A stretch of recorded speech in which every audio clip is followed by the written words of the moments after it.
ప్రభుత్వ ఉద్యోగ పెన్షన్లకు సంబంధించి 24 నెలల అరియర్స్ వేతనాల పెంపుపై మరో సంచలనం. ఉద్యోగులకు బకాయిలు జమ. సో ఈ వీడియోలో వీటి గురించి పూర్తి వివరాలు అయితే తెలుసుకుందామండి. ముందుగా వీడియోని సపోర్ట్ చేసే వారందరూ కూడా వీడియోని ఒక లైక్ చేసి మీ తోటి ఉద్యోగ మిత్రులకు వీడియోని అయితే షేర్ చేయండి. ఛానల్ని ఫస్ట్ టైం కనుక విజిట్ చేసినట్లయితే తప్పనిసరిగా సబ్స్క్రైబ్ చేసుకుని పక్కన ఉండే బెల్ సింబల్ని యాక్టివేట్ చేసుకోండి. సెంట్రల్ మరియు స్టేట్ ఎంప్లాయీస్కి సంబంధించి ముఖ్యంగా కొత్త పీఆర్సీని అయితే అమలు చేయాల్సిన అవసరం అయితే ఉంది.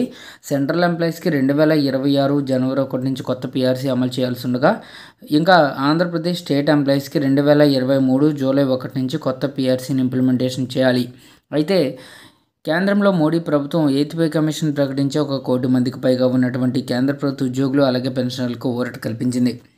8వ పే కమిషన్ ఏర్పాటు చేస్తామని ఈ సంవత్సరం జనవరి నెలలో ప్రకటించినప్పటికీ అధికారికంగా కమిషన్ ఏర్పాటు మాత్రం అక్టోబర్ నెలలో సాకారమైంది. అధికారిక నోటిఫికేషన్ విడుదల చేయడం ద్వారా 8th పే కమిషన్కు సంబంధించిన చైర్పర్సన్ ఇతర సభ్యుల నియామకం జరిపారు. ఇక సుప్రీంకోర్టు మాజీ జడ్జి జస్టిస్ రంజనా ప్రకాష్ దేశాయ్ చైర్పర్సన్గా నియామకం జరిగింది. ఆ తర్వాత ప్రొఫెసర్ పులక్ ఘోష్ పార్ట్ టైం మెంబర్గా నియమించారు. అలాగే శ్రీ పంకజ్ జైన్ మెంబర్ సెక్రటరీగా నియమించారు. టర్మ్ ఆఫ్ రెఫరెన్స్ సైతం నియమించడం జరిగింది.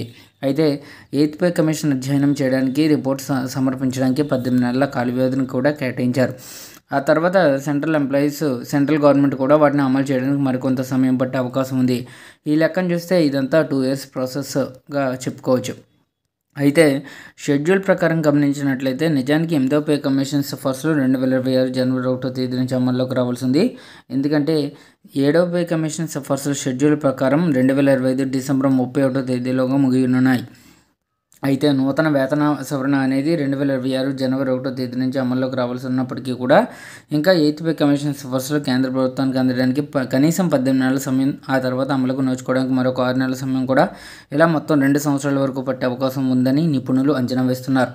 ఈ లెక్కను చూసినట్లయితే మరి 2 సంవత్సరాల పాటు కేంద్ర ప్రభుత్వ ఉద్యోగులు అదేవిధంగా పెన్షనర్లకు వేతనాల సవరణ విషయంలో ఎలాంటి నిర్ణయాలు తీసుకునే అవకాశం ఉందనే సందేహం కలగవచ్చు. గతంలో ఏం జరిగిందో ఇప్పుడు మనం తెలుసుకుందాం.